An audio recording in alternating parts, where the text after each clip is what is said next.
today we're here to talk about Ikigai. And mate, Greg, for those that haven't heard of you yet, tell us a little bit about yourself and we'll start diving into the Ikigai concept. Let's go. I love it. I'm so excited to be back on the show. A little bit about me, like you said, I'm a life and leadership coach, and I help people live a story worth telling. Living a story worth telling is all about adding more meaning, more fulfillment, more adventure, more excitement to your life. And it's really based around this concept of living a life that's true to yourself and not the life that others expect of you. And that is honestly the perfect jumping off point for today and today's topic, which is Ikigai. So, a little bit about Ikigai, we're going to get into it. It's a Japanese term. And like all Japanese terms, the translation to English is messy. So, there's a couple different ways that we can translate Ikigai. The first is Iki means to live, and Gai means reason. So, a lot of people think that Ikigai roughly translates to reason to live. But the translation that I like more is that Iki means life and Gai means worth. So it's rather what makes life worth living. And it's this beautiful Japanese phrase. We'll get into it, but what do you think of that, Brandon? Yeah, I think it's great.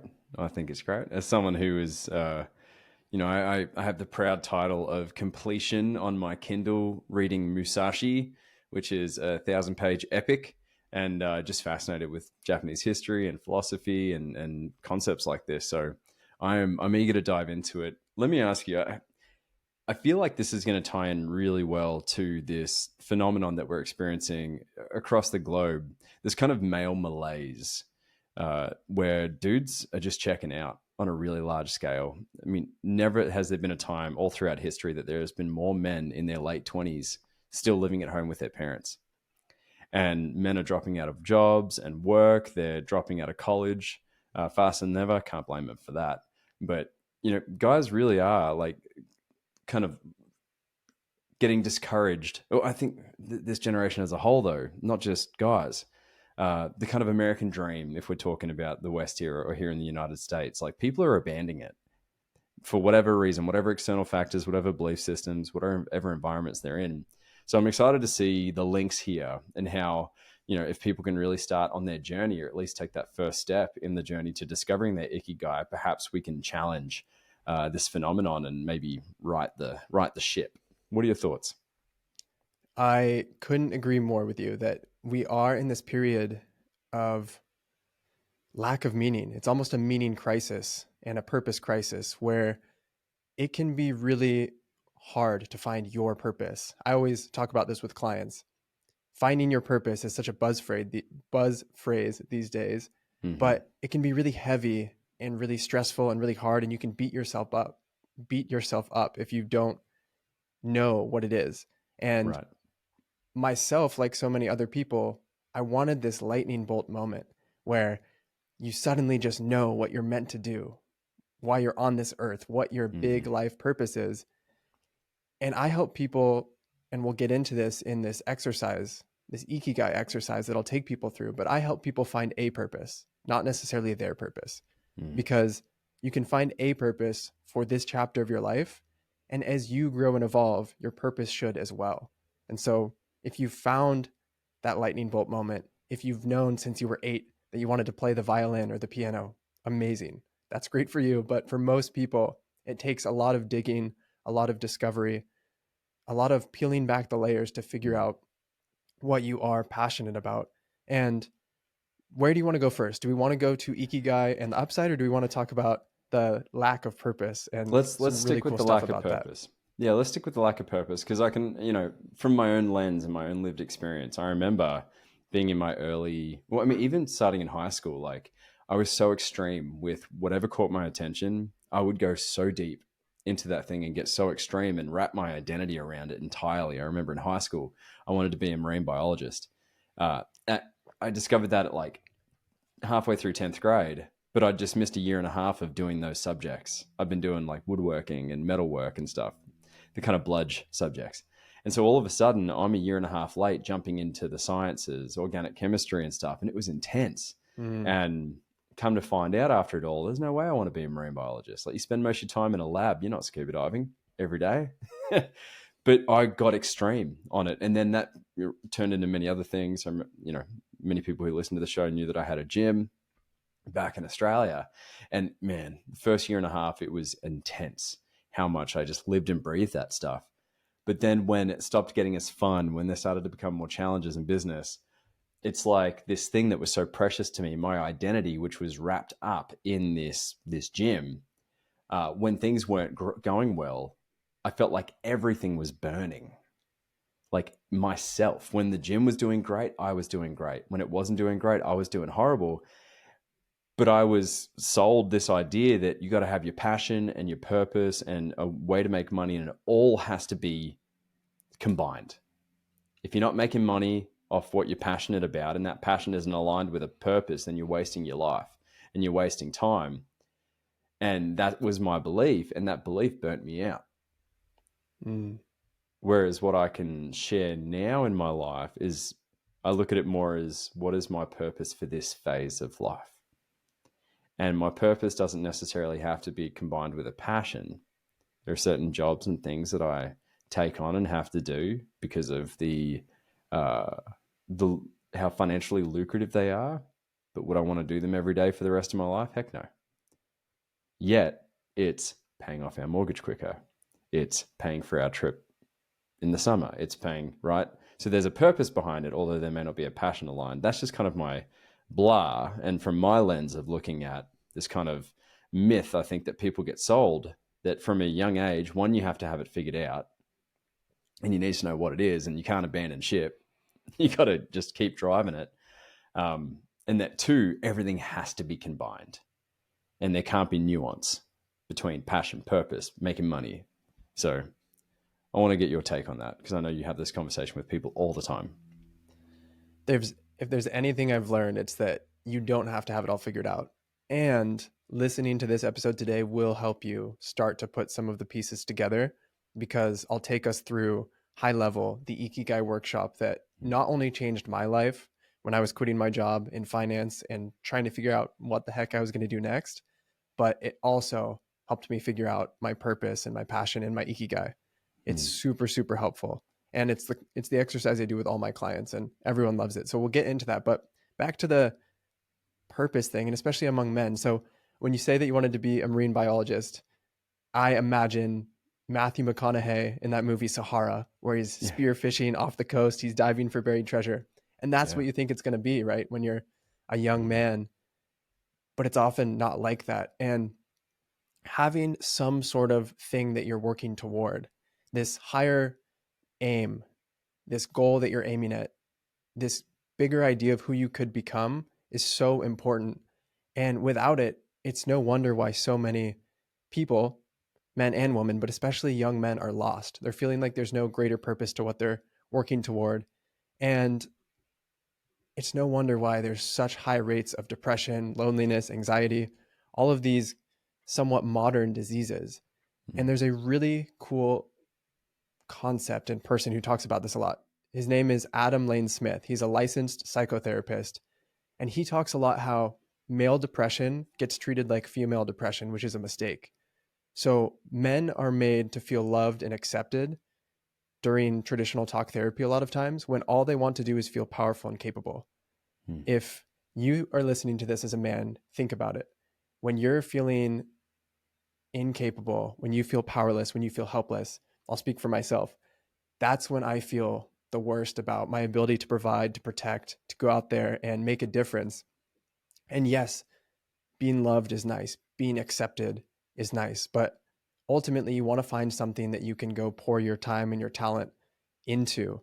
And Adam Lane Smith tells this unbelievable story. I get the chills every time I think about it. So, this is back during World War II. It's in London, and Germany is bombing London. It's the Mm. Blitz. The Blitz. Before this happened, there's psychiatric wards all over London where men have been in comas. They've been unresponsive for years, 5 years, just hospital patients. They can't get out of bed. And then all of a sudden, London starts getting bombed and buildings are exploding. There's fires, people are dying, people need saving. And during the Blitz on London, these men who had been unresponsive for years and years and years wake up out of their comas and they start driving fire trucks and ambulances because suddenly their life had meaning again. They had a purpose, they Mm. had someone that they could go out and help. And I get chills every time I think of this story. And Chris Williamson is a podcaster. He brought Adam Lane Smith on his podcast, Modern Wisdom. This is when I heard it for the first time. And Chris says, give a man a purpose and the ability to achieve it, and he will crawl over broken glass with a smile. Mm.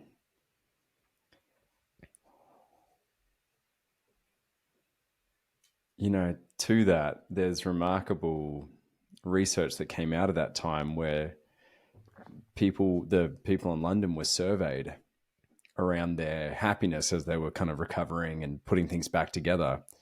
And as a city, as a collective, they've never been happier than the period of time after they were bombed Which is and insane, right? during it, which is insane to think about while they're bunkering and hiding in their basements and living off rations and barely scraping by and losing people left and right.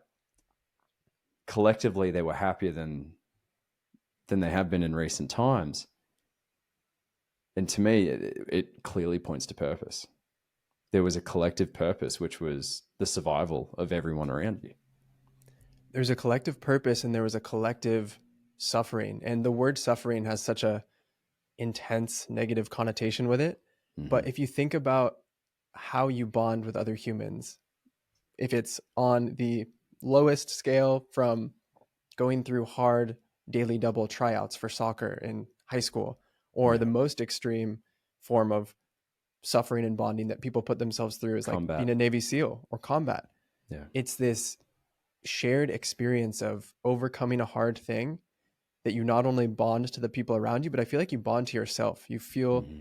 a new belief and self confidence. And I love what you said about the happiness levels during the bombings were the highest they've ever been.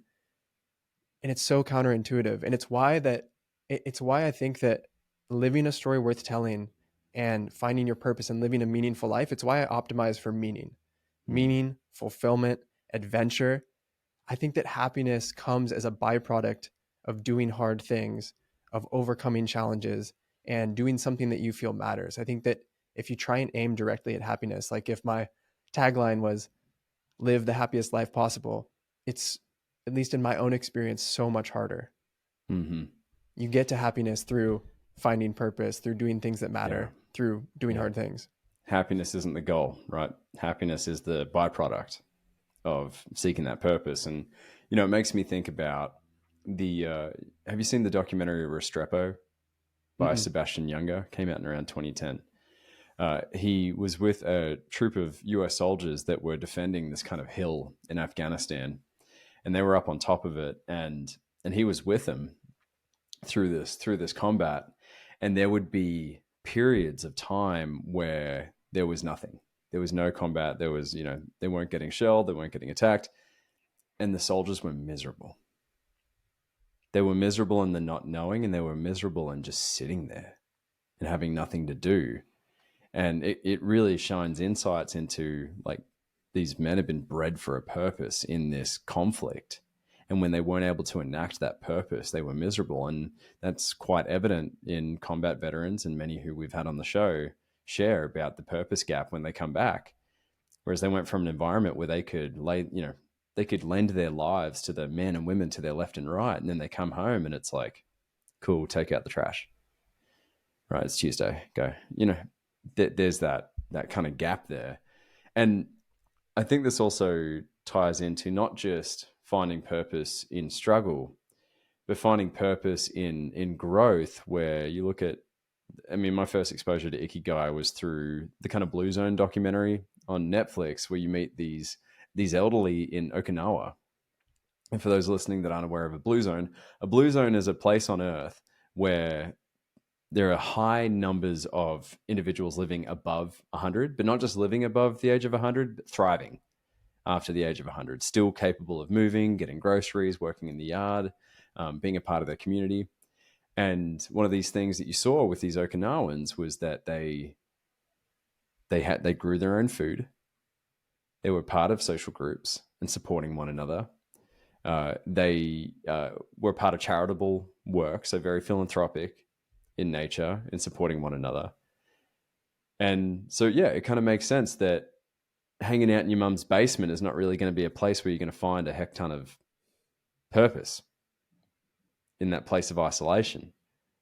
And I'm not Yeah. blaming anyone for being in that place. I get it, been there, but it's kind of evident as to why there may not be progress Yeah. if the behavior doesn't change, if there isn't that connection to an outside source. I love it. So we've kind of laid out what's currently going on, this lack of purpose. And we've talked about this potential solution, this Japanese concept, Ikigai.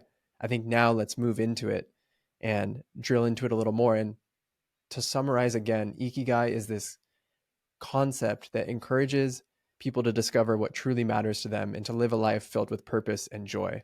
And like you mentioned, so Ikigai actually originated in Okinawa.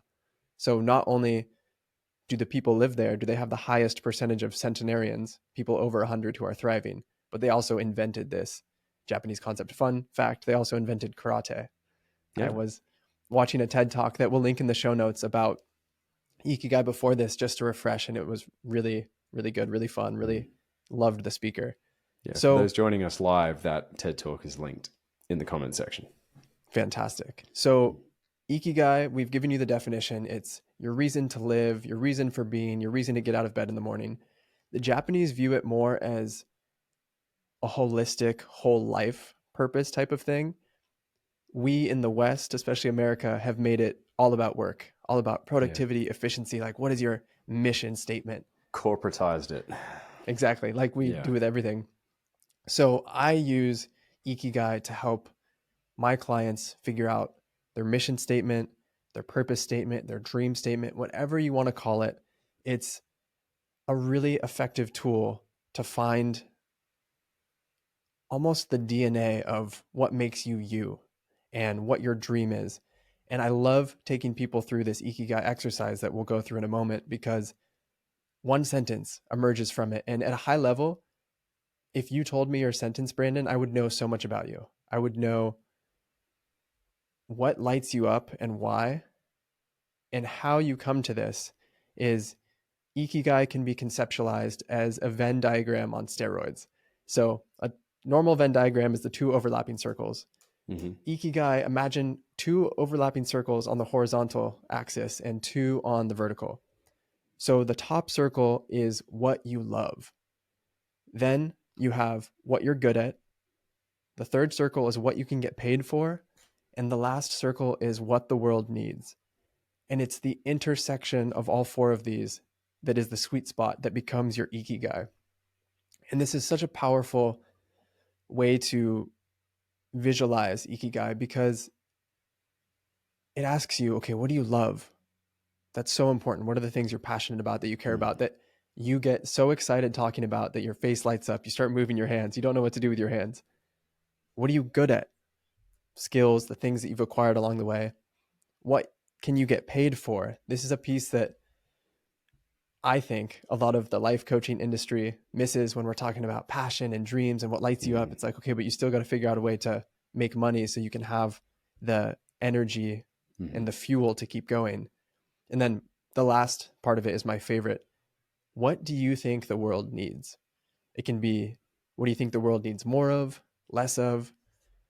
It's such a beautiful question because it's not Mm. often that you get to ask or answer what you Yeah. think the world needs. And that really gets to the core motivations of people and what lights them up. Okay. So let me ask you, you know, we have things that we love. We have a particular set of skills. We have a need to make income, and then something that, we can contribute to the world. If there were traps in each of these where people might get stuck or get confused, what might they be? Because Love I that. understand that there's perhaps a sweet spot in the middle. But from my previous experience, I tried to achieve this with my gym and found myself falling very much out of love with the process when any of it got shook. Yeah. So let's actually start walking through this exercise that I take people through, and I'll answer the pitfalls along the way. But before we dive in, the biggest one I can think of right off the bat is that I always tell people Ikigai is more like a compass than a calculator. It is going to point you in the direction which you should set off on this big adventure, but it's not going to spit out senior consultant. It's not going to spit out the exact job position that you should go do, especially because in some senses it's bigger than just work. As I Mm-hmm. mentioned, the real true Japanese concept is more about your entire life. So that's pitfall number one, is thinking that you're going to do this exercise and you're going to walk away and you're going to know exactly what you want to do with your Mm-hmm. life, and that it's going to help you get your next job or Yeah. fill out your So resume. do not get to the end of this podcast and put in your resignation letter, is what we're saying. Exactly. Exactly. And then there's some other pitfalls that come in each of the categories.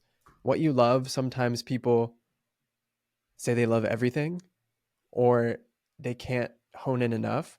So you want to find the sweet spot of 5 to 7 things in each category. And when it comes to what you can get paid for, there's two things. One, yes, you can get paid for the job you're currently doing that you might hate. If you hate your job, don't put down what you're currently doing. You want to put down exciting things, and you can put down things that you could get paid for. You might not necessarily have the skills yet, but when I was doing this for the first time, I put down writing, I put down speaking, I put down podcasting. I haven't made money. I've made a little bit of money from writing. I haven't made money from speaking or podcasting yet, but those are parts of the dream. So, Mm. as I mentioned, I have this high level ikigai exercise that we'll walk through, and it fundamentally changed my trajectory. It was this exercise that helped me figure out all of these things that I loved that seemingly didn't combine, from education to human connection to speaking, writing, learning. And I realized that they all kind of fit together under this coaching umbrella. And this was one of the first exercises I did that helped nudge me in the direction of becoming a coach. Mate, without further ado, let's do it. Let's do it. So all you need for this exercise, it's super simple. Just get a piece of paper and make 4 columns across it. And we'll move through it pretty quickly here because we're not Yeah, leading anyone through it live. sure. And for You those can driving, no, no. Pull over. exactly, We'll do this later. exactly. And also do it later because you want to write it down. If you try and just do this in your head, it won't be as powerful. So you have a piece of paper, you make 4 columns. You're going to label the columns as the categories we talked about earlier. So column number 1 is what I love. Column number 2 is what I'm good at. Column number 3 is what I can get paid for. And column number 4 is what the world needs. Step number 2 is you're going to go through and you're going to list 5 to 7. Again, there are no rules. You can do 4, you can do 9, 5 to 7-ish things in each category. So first, things I love, then things I'm good at, then things I can get paid for, then what I think the world needs. You go through this and you'll have a bunch of words in every column. And then you go through each column again and you start to look for a common theme, a thread that weaves it all together. And it can either be a single word that you write at the bottom of the column or a phrase. So, say, Brandon, that you were writing down, we'll go back to the marine biology example. Maybe for things you love, you wrote ocean, adventure, Matthew McConaughey, of course, Mm-hmm. deep sea fish, who knows? Yeah, And the theme of that maybe was marine biology, or the theme of that was right. connecting with the outdoors. Mm-hmm. So you're going to go through each column and you're going to find a theme. It can either be a word or a phrase that summarizes the column. Write it at the bottom of the column and circle it. So at the end of this next phase, you'll have 4 circled words or phrases at the bottom of each column that kind of link the column together. And the final piece, again, we're blitzing through this. I normally sit down and do this with people for an hour. Mm-hmm. The final piece is taking those 4 words or phrases and figuring out how they come together, kind of like a puzzle. And you can start it off by saying, my mission is to blank, and then you use the words. Or you can say, Yeah, my dream is, or my purpose yeah. is. It kind of depends on what you're feeling. So it's kind of like I create ABC by action XYZ. Exactly. Okay. Exactly. And you'll see how they fit together. And it's a very iterative process. Please don't think you'll get it right on the first time. It's also really helpful to do it with someone else. So Mhm. I am more than happy to jump on a call with you. If you're listening, we'll give you my email. We'll put a link in the episode when it goes out. I have a PDF that walks you through these steps with some visuals. You can actually see my original piece of paper that I did this exercise on. And then there is an option in there to book a call with me. If you're having trouble with the last part of putting it all together, it can be really helpful to have two heads in the room, push the heads together, do some brainstorming, and you walk away with something that lights you up. That's the goal here. You want to come Okay. away with a sentence that when you read it, you feel something. You want to feel something, deep in the chest, in the gut. That's the soul saying, yes, we're on the Mm. right path.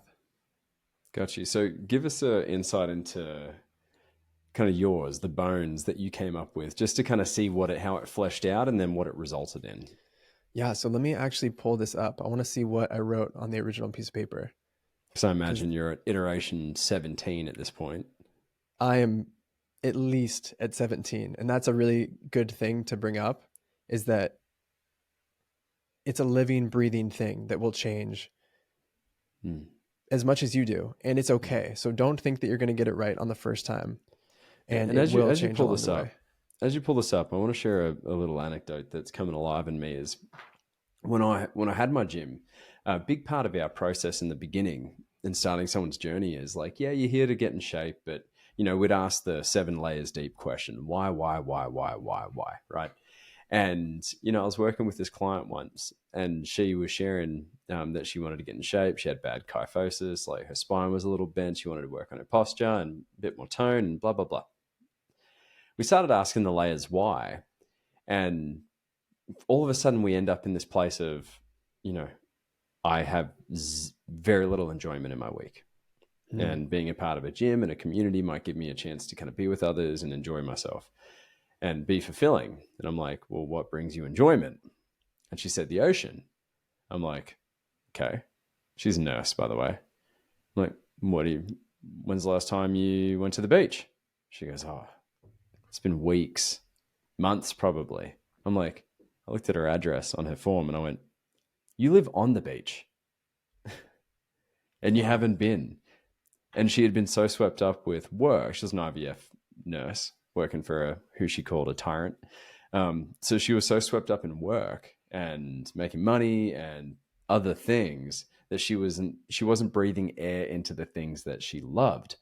And so I thought, all right, well, let's try something here. In conjunction with coming to the gym, I'm going to make a part of your fitness program 30 minutes of walking on the beach. And you got to get your toes in the water every day, weather dependent. And just that simple ask and that task of getting on the beach, just feet in the sand, getting grounded, walking in the ocean. A month later, I'm like, how do you feel? She goes, I feel amazing. I feel like I've reconnected with this passion. Now, did she have to quit her nursing job? It wasn't like go be a marine biologist, go charter boats, go do whatever with the ocean. It's like you can breathe life into this passion that she had for the ocean and for water without having to like burn the ships and quit what you're doing and leave the safety and security. I'm happy to hear the kind of collective narrative, with life coaches and business coaches. Greg, you've seen this up and down, I'm sure, is that they're all like, quit your job, leave your wife, chase your passion, burn the ships, like go hard, hustle, 10x. And some more reasonable voices now are coming out saying, like, you're swinging on a vine right now. Don't let go of it until there is a rational, clear choice of the next vine to grab. And I guess that would be my cautionary tale to anyone going through this process of trying to really hone in on what their purpose or their passion or their ikigai is that you don't have to be extreme in this. I mean, I you're the love expert, that. so you tell me. No, I love that so much. So I was the extreme version, the most extreme version of what you're describing, not telling other people to do it, but doing it myself. When I Mm. was 25, I quit my job in finance. I had no idea what I was going to do next.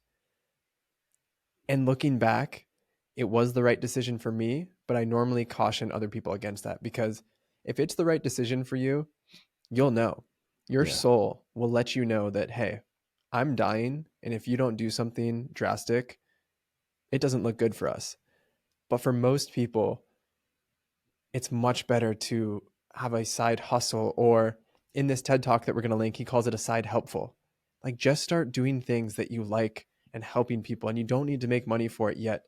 Ikigai isn't necessarily about making money. It's about doing your life's work, Mm. finding the things that light you up and bring you joy. And as you mentioned with that woman, walking on the beach sounds like that increased her well-being more than, I don't know, making money doing something she liked might have Yeah. done. And so Mm-hmm. I can't I can't agree with you more in that you don't need to quit your job tomorrow. You don't need to make this drastic left turn out of your life unless you know deep down that that's for you. Ease into it. Use Mm. this exercise, start to figure it out. And as you lean more into doing these things that you love and finding what truly lights you up, I think that magic, the universe gets involved, and you start to meet the right people. The right doors start to open. You have these serendipitous, synchronistic moments where things start to flow. And it really, I think, comes from you aligning with your higher purpose and what you're here to do. Mm. And that's where you start to get the guidance. And so I pulled up the document. I'm looking at this original page of mine. And so just to give a little examples, like things that I loved, I put learning, speaking, human connection. What I'm great at, I had communication, learning, analysis. That was from my finance days. What I can get paid for, I put down coaching, writing, speaking, teaching, leadership. But I didn't know how to make money in any of those yet. So you can put down things you're aspiring to get paid for. And for what the world needs, I had love, human connection, authenticity, better connection, better education. And at the bottom of each of my columns, as I mentioned, like you don't have to pick a word, it can be a summary. So for what I love, I put continuous improvement. What I'm great at, I put connecting slash supporting. What I can get paid for, I put coaching slash creating. And for what the world needs, I just summed it up to human growth and like development. And so under that, I have my mission in life is to, that was my starting phrase. Mm. And I had some bullet points. It was help others realize their potential, become the best version of themselves, grow, connect, and develop. Never stop growing and learning myself. Like that was always a key part for me. Is it was hard to do at first because it felt selfish, but I realized that I needed to put myself in my mission statement so that it wasn't only about other people, because it's actually through me walking the walk and talking the talk that I'm able to help other people. So Mm. one of the earliest iterations was my mission in life is to help others realize their potential and become the best version of themselves. Then I realized that my mission in life is to become the best version of myself so that I can help others realize their potential. And Okay. again, we So it skipped was over a like lot. external, internal, external. Like you kind of went through this expansion and contraction with it, where it's like, I need to help change other people's lives, and in order to do that, I need to change my own, and then I can go out and help others change theirs. And so it's kind of like this, yeah, this kind of inhale, exhale experience where you're starting to live and breathe this stuff. Exactly. And Yeah. you'll know if you're going down the right track with it, because when you read the sentence, you'll feel something, it'll fire you up. Mm. Again, you might change some words. Looking at the PDF that we'll link, that's not even my current one. So my current mission statement, my purpose is to live a story worth telling while helping others do the same. Mm. So I had to put myself first so that I have the credibility, I have the experience, I have the tools. But ultimately, it's not about me, it's about the other people that I get to help do this with. And it is so helpful. It is so Mm. helpful to know that this is what I'm here for. This is Yeah. why I exist. So let's see you flex, Greg. I want to see your coaching muscles in action. I've been following along, and forgive me, I don't get distracted in interviews. If you're watching right now, I've done my 4 columns here, pretty light. Uh, Greg, you showed me yours. I'll show you mine. Uh oh. So love. I've got speaking, interfacing with people, coaching. I love just connection, human connection. I love men's work. I love deep conversations, and I love community building. Is there any back and forth, or do I just go through them all? Keep going, and then Okay, we'll summarize them. sure. Skills: speaking, working with people, coaching. I have skills in communication, so communicating a message so that people can understand it. Storytelling, facilitating groups, bridge building, and I call that belief building, and emotional intelligence. Then we've got dollary-doos: speaking, working with people, coaching, facilitating groups, emotional intelligence, workshops, and then what the world needs. So, positive male role models, uh, someone to believe in them and have their back, and positivity, guidance, kindness. So those are my columns. I love it. I love it. So now what we'll do is we'll go back to love, Mm-hmm. and looking at those words that you shared, what is the common theme? What is the summary phrase that encompasses everything you put down?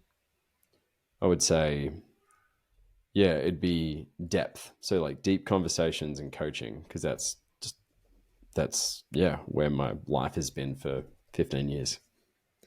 So that can be a perfect start. The question I would ask is, what is it about the deep conversations and coaching? What is the essence of it that you love? Is it the human connection? Is it the transference of ideas?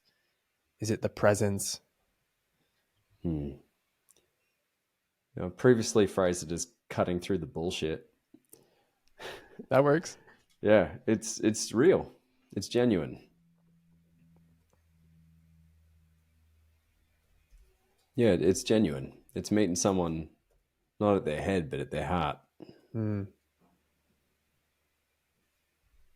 Okay, so whatever you come to as the first draft for the love column, just circle it at the bottom.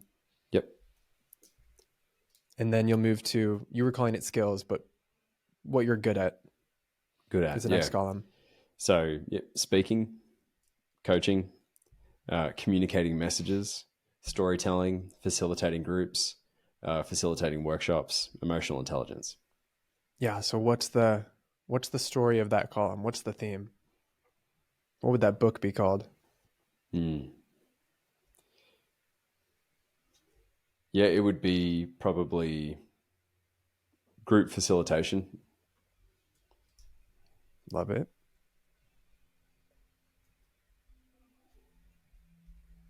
Yeah, group Okay, facilitation perfect. for sure. And then under money to get paid, coaching, speaking, facilitating, those are all things I'm currently getting paid to do. Congratulations. Sounds like you're doing the things you love. Mate, been on this path for a while, so it feels that feels good. That feels good because I remember sleepless nights trying to figure that one out. And then what the world needs are positive male role models, guidance, kindness, belief, and that's the you probably know that phenomenon. I imagine I know you do, Greg. Is that when you see that aha, you've just moved the clouds. Well, they've moved the clouds because that's coaching. You have them move the clouds, but boom, they can see the mountain peak or whatever that they're trying to climb, and boom, lightning strikes, and they're off to the races. So, I would say belief in themselves.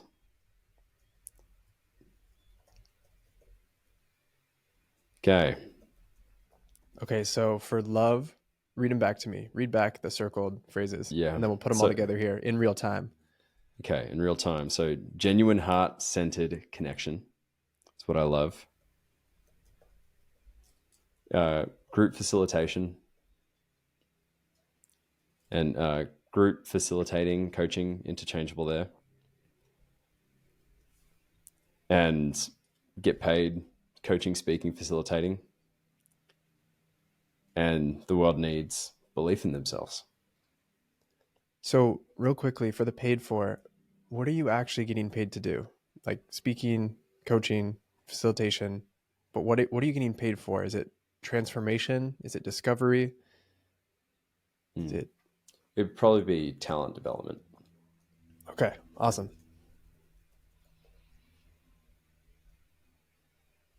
That's why folks hire me. Talent development. So it's genuine heart-centered connection is what you love. Yeah. Good at group facilitation, paid for talent development. What you think the world needs is belief in themselves. So Hmm. let's bring it all together. Do you want to start it Okay. off with my mission, my Yeah. dream, my purpose, why I Yeah. exist? What do you want to start it with? Yeah, absolutely. So, yeah, so it's almost like working backwards. Mm-hmm. So my mission is to create a world in where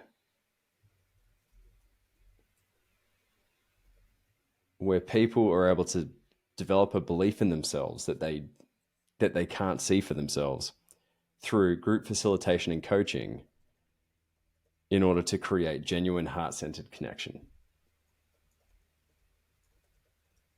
That's version 1.0. I'm typing furiously over here trying to get that down. So what I heard you say is my mission is to create a world where people are able to develop a belief in themselves through group facilitation and coaching in order to, I can't remember the word you Create, used, yeah, create genuine genuine heart-centered heart-centered connection. connection. And a company hires me to come in and take them through an emotional intelligence workshop, and we're walking out of there with a real genuine sense outside of corporate strategies and individual strategies for professional development. There's a real sensation of kumbaya that's created where the veils have been removed, and there really is like a solid connection among the staff that are present, myself and them. And yeah, so that's kind of like I get that. I get to scratch that itch, even though I'm dealing with a room full of middle managers. So So yeah, good. So I just put pretty it in the cool. chat. I just put it in the chat. I want you to open it up and I want you to read it and let me Okay. know how it feels. My mission is to create a world where people develop a belief in themselves through group coaching and facilitation, which creates genuine heart centered connection. That's what I do. Very cool. It's nice to summarize it like that because I've tried not to, in this phase of life where there's been that kind of sensation of flow where things have been happening. And I must say, Ikigai felt way more out of my grasp before I became a father or Mm, before I got married, met my wife, and became a father. Ikigai became way more reachable, way more within grasp because there's this external locus of, you know, that's caught my attention, my awareness. So, yeah, this is a powerful exercise, mate. And I would encourage any and all listening. For those that have joined us live, Greg's email is in the comment section in the chat. And for those that are listening via the podcast, you can find it in the show notes as Greg's prepared a little downloadable PDF that you can download, which pretty much has this all spelt out. it does. It gives a little background on what Ikigai is, shows you a visual representation with the four overlapping circles, takes you through it step by step, and then you'll get to see that little piece of paper in my journal where it all came together for me. And I think what I want to leave people with is hope that it is more within your grasp than you imagine to figure out what a purpose is. Remember, a purpose for this chapter of your life. You don't need to have it all figured out. You don't need to plan out the next 35 years because if you start living in alignment with what it is you're here to do, so many wonderful, magical opportunities will happen and doors will open that your 35-year plan wouldn't make sense because the unexpected is going to happen. Yeah. And that ties in so well to what you've come on the show previously to talk about, which is, living boldly and putting yourself out there. To me, it summarizes by just this simple mental model, knowing that it's version 1.0 for many of us doing this exercise, is it's almost like a declaration that we're going to take a step from the stands into the arena and we're Yes. putting ourselves in the game, right? And if you're living a story worth telling, you're becoming the protagonist of the story, not a side character in someone else's tale. So this is really powerful, man. And I'm grateful that you've come on to share these tools and excited to have you in, come back and forth between the show. You've got a great energy and a really, really powerful insights for what you're doing and what you're creating in the world. Is there anything else that you want to leave with the guests before we wrap up?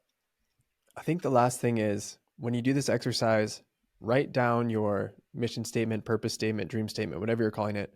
Write it down on a sticky note, one of these, and post it somewhere where you can see it over the next few days. And again, just read it. Read it in the morning, read it at lunch, read it at night, and see what you feel. And if you're reading it and you're like, wow, I actually hate that word, I need to replace it, grab a pen, scratch it out. It's Yeah. your life. You're the author of your own story, and you get to decide what it's going to be like. So give it a try. Again, you have my email. You'll have this PDF. I geek out on this kind of stuff, on helping people figure out what they want to do with their life. So please don't be a stranger. Feel free to reach out. And I hope that this is the foundational moment, the start of your big adventure, like it was for me.